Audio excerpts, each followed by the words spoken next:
السلام عليكم ورحمة الله وبركاته. ازيكم مع احلى اخوات واحلى متابعين؟ عاملين ايه؟ وحشتوني.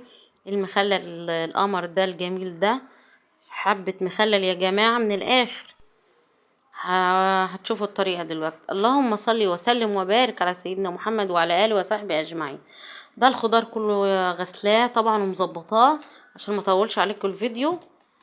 ده فلفل حامي يعني، وده خيار ولفت وجزر وليمون وكزبرة وقرنبيط، وده الشطة الحمراء اللي هعمل بيها الخلطة، وبنجراية وفصين توم، والملح اللي هعمل بيه محلول الملح. هنعمل حبة ترشي حلوين جدا. بصوا انا هنا حاطه حله بتغلي، بنزل بالكرنبيط، مش بسلقه يا جماعه، يا دوب بصوا 5 دقايق في الميه اللي بتغلي وتنشليه عشان يبقى حلو معاكي، مش ويبقى مقرمش ما يتهريش. وانا كده طلعت، ما تخلوهوش يتسلق، انا ما بسلقوش، انا يا دوب بديله صدمه عشان يبقى حلو ومقرمش.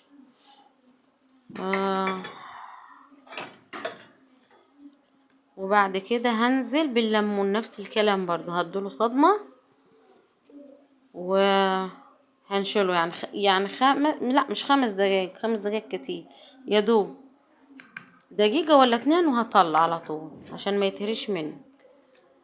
كده انا بقطع الخضار اللي هو بقطع اللفت. تقطعيه بأي حاجة عندك، ما عنديش الصراحة سكينة المخلل، انا بقطعه بالسكينة المشرشرة دي عندي. يعني الاحجام او الاشكال اللي تحب تعمليها. انا عملت يعني عملت برطمانين بالكمية الخضار دي اللي كانت معايا. كده هتشيليها وتخزنيها كده لرمضان، هتنفع في الفطار في السحور زي ما هتحبوا. ولسه هعمل لكم وصفات تانية معانا ان شاء الله، مش هحرجها عشان تحضيرات السحور والفطار عشان يسهل عليكي يا ست الكل. انتوا صايمة، لان احنا بنبقى صايمين، في فرق ما نكون صايمين وفاطرين طبعا. وشهر رمضان مميز عن طول اشهر السنة. هيبقى صوم وصلاة وقراءة قرآن، يعني شهر مميز.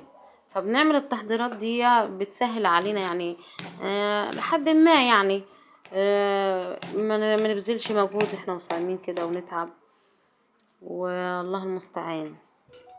كده انا اقطع الخضار كله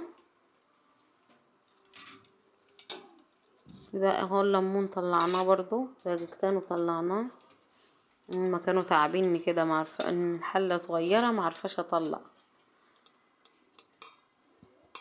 واللي وصل لحد هنا في الفيديو حط لي لايك واشترك في القناة يا جماعة. كده انا طلعت الليمون وهحطه تحت الحنفية يبرد شوية. كده هنزل بالخلطة،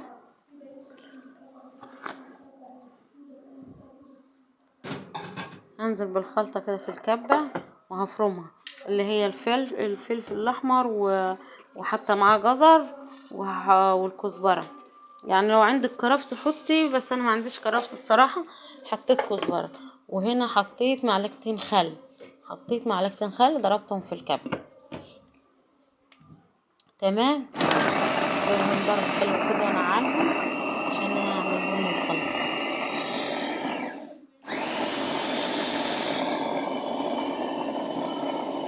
اللهم صل وسلم وبارك على سيدنا محمد وعلى اله وصحبه اجمعين. بصي يا حبايبي، انا عملت لكم الليمون ونزلته برضو، وده اللي هو المخلل المشكل اللي بنجيبه بتاع الترشي. بس عملنا حبة حلوين يعني، وكفاية انك انت عاملاهم بايدك وضمناهم ونظافة يعني وكده. كده قطعت الخضار كله على بعضيه وحطيته في الطبق. وكده اللي بقطع الليمون بفتحه كده فتحة، بس مش زي الليمون اللي هو بالعصفر بفتحه علامة الزيت كده، بس هي بشقه كده فتحة في النص وخلاص. تمام.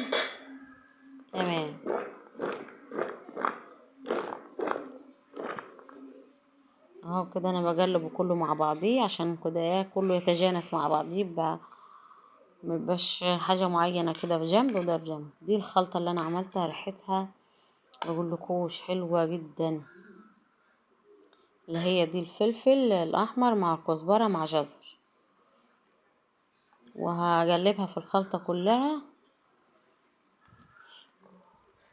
عشان الفلفل اللي انا عملته ضربته في الكبة كان حامي.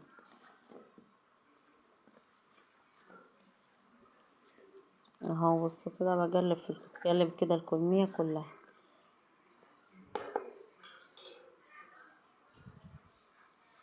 واللي يشوف فيديوهات يا جماعة هيحط لي اللايك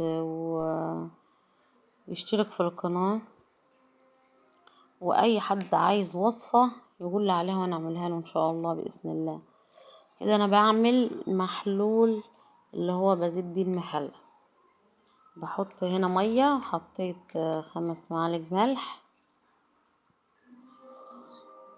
وبحط معلقتين سكر عشان السكر دي المادة الحافظة بتاعته، وبدوبهم كده وبزيد بيه المخلل. بعد ما اعبيه في البراطيل احطه كده، وكل شوية تقلبي في البستجوانت عشان الفلفل حامي جدا بايديا. وكده انا هعبي البراطيل وبعد كده ازيدها. بس بصوا منظر والصراحة تحفة، ولسه يعني ما طابش الميتيب يعني الصراحة الليمون اللي انا عملته خلصناه ولسه رمضان يعني الحمد لله، هعمل غيره ان شاء الله.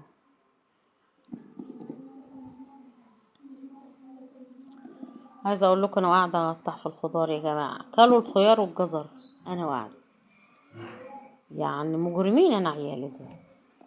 يعني انا بعمل بقطع في الخضار وهم هاتك في الجزر وفي وفي الخيار. ربنا يخليهم ويحميهم يا رب، ويخلي اولادكم يرزق كل مشتاق بالذريه الصالحه يا رب، اللهم امين. اللهم صل وسلم وبارك على سيدنا محمد وعلى اله وصحبه اجمعين. الصلاه على النبي حلوه جدا، بتريح النفس كده يا رب، بتخليكي كده مرتاحه نفسيا.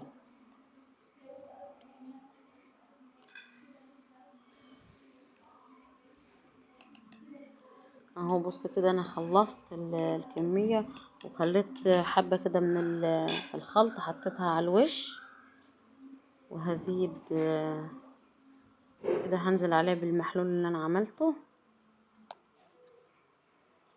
لحد كده ما تغطي وش البرطمان.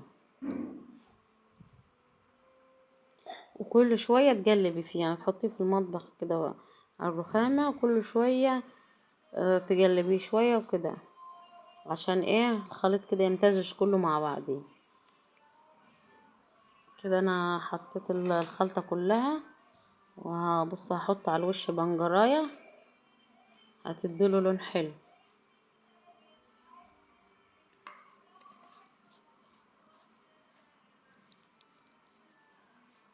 هتكفلي كده قفلة حلوة، وان شاء الله هناكل منه اول رمضان باذن الله. بص المنظر تحفة، شكله يفتح النفس. جربوه مش هتندموا على طريقتي دي. واللي يشوف الفيديو يحط اللايك واشترك في القناة فضلا وليس امرا. تمام.